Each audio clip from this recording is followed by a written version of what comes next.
Good morning. Please sit down. President Vidal V. Ramos, Ms. Lee,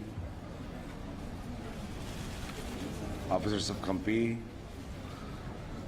ladies and gentlemen, good morning.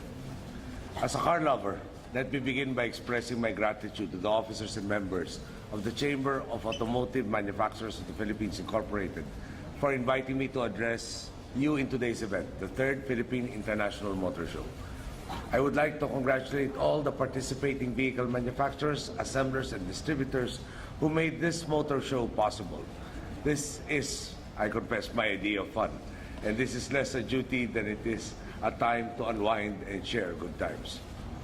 I must confess, driving peacefully on a smooth, empty highway is one of my favorite luxuries. I did manage to get behind the wheel a few times despite of the hectic schedule, much to the horror of my security people. Nowadays, I am clearly deprived, and I know my passion for driving performing cars will have to take a backseat for now. I am told it will just be 70 months before I can drive again. So you understand that it is a pleasure to be here, not just because of that, but because of your industry's performance, which has been nothing but short of exceptional. According to the Department of Labor and Employment, 74,700 Filipinos are employed as vehicle assemblers, distributors, parts and components manufacturers, and vehicle dealers. Most of these workers are breadwinners for over 500,000 dependent family members. Sa madaling sabi, higit sa 500,000 Pilipino ay may naihain sa kanilang hapag at salamat po sa tulong ninyo. Your industry is helping us get our economy geared up for change. With a total investment amounting to 100 billion pesos, you have contributed over 20 billion pesos in duties and taxes to the national account. Your withholding taxes amount to an estimated 325 million pesos annually. This means additional funds your government can devote to delivering basic services such as more classrooms or better hospital facilities for our countrymen. Katambas po ng perang ibinubis nyo ang 500 classroom na maaaring magpunla sa kinabukasan ng 25,000 kabataan kada taon. Maraming salamat po rin para dito.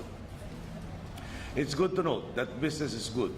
You have registered a 37.1% sales increase during the first 6 months of 2010. And it is good to hear you continue to expect business to be brisk. You have increased your growth target to 11%, which suggests an opportunity to be at par in terms of quality and delivery with our Asian counterparts in terms of your industry.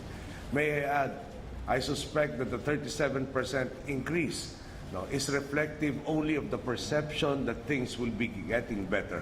And we do believe that they are getting better, and I wonder what your figures will be by next year. The story these numbers tell us is clear. It is the story of an industry that is resilient and stable.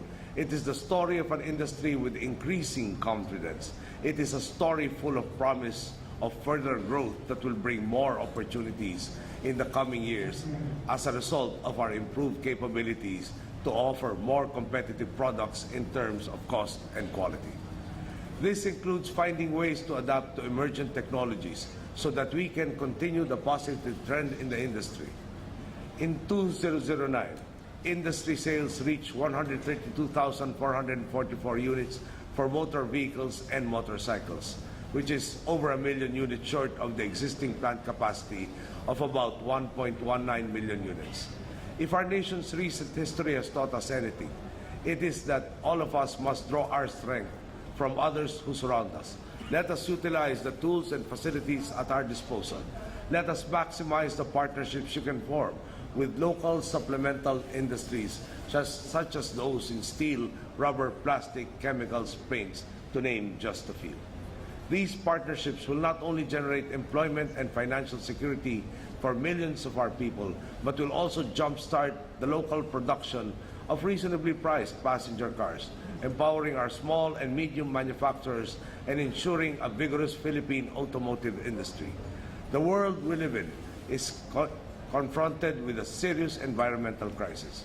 To address it, many countries, including the Philippines, have opted for green technologies.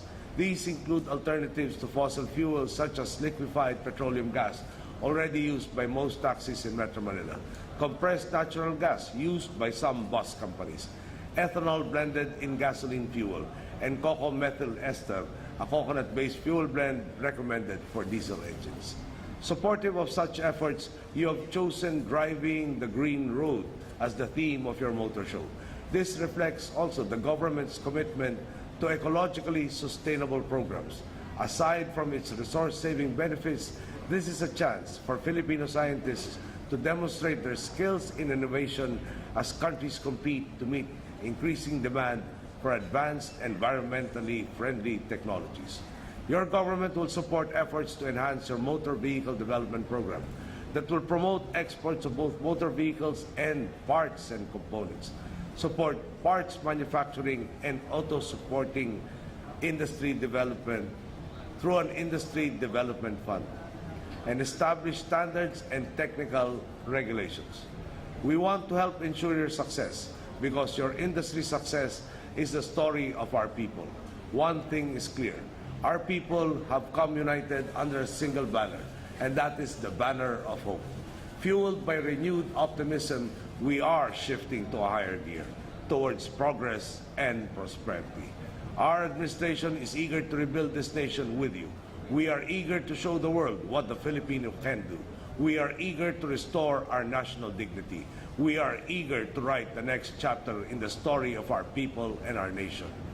How often have we heard that our nation is a jeepney, outmoded but somehow chugging along? We have to rev things up, to go from the service road of slow growth to the expressway of high growth. I know this feeling. There is no greater sense of freedom than taking the wheel on a smooth highway. Panahon na upang humataw ang ating ekonomiya. The Philippines is once again open for business. Gentlemen and ladies, start your engines. The race is on. Maraming salamat po.